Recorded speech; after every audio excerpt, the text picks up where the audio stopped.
નમસ્કાર મિત્રો, આજે આપણે સંસ્થાએ બપોરનું ભોજન લઈને વેગાળી ગામથી એક પરિવાર આવેલ છે. તે બદલ સંસ્થા તેમનો ખૂબ ખૂબ આભાર માને છે. કહેશો બે શબ્દ શા માટે તમે?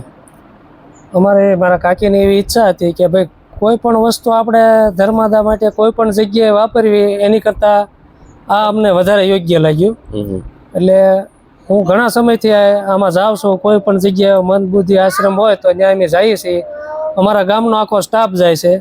અમારે એવી ઈચ્છા હતી કે પછી મારા મામાએ નક્કી કર્યું કે ભાઈ આ જગ્યાએ કેટલી સંખ્યા છે ને આવું બધું નક્કી થયું કે ભાઈ અમારે આ રીતનું ગોઠવવું છે. અને મારા કાકીની એવી ઈચ્છા હતી કે ભાઈ આપણે ત્યાં કાંઈક એને વ્યવસ્થિત બનાવીને કંઈક ખવડાવવું છે, ભલે આપણે મહેનત થાય થોડી. બરોબર.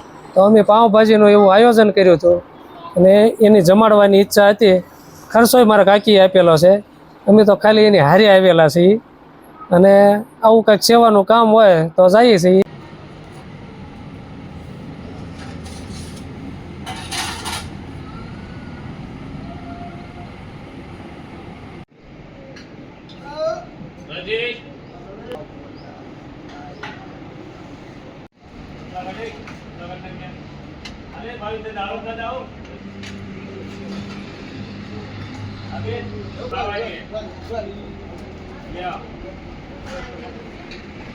હાલો જગલાલ.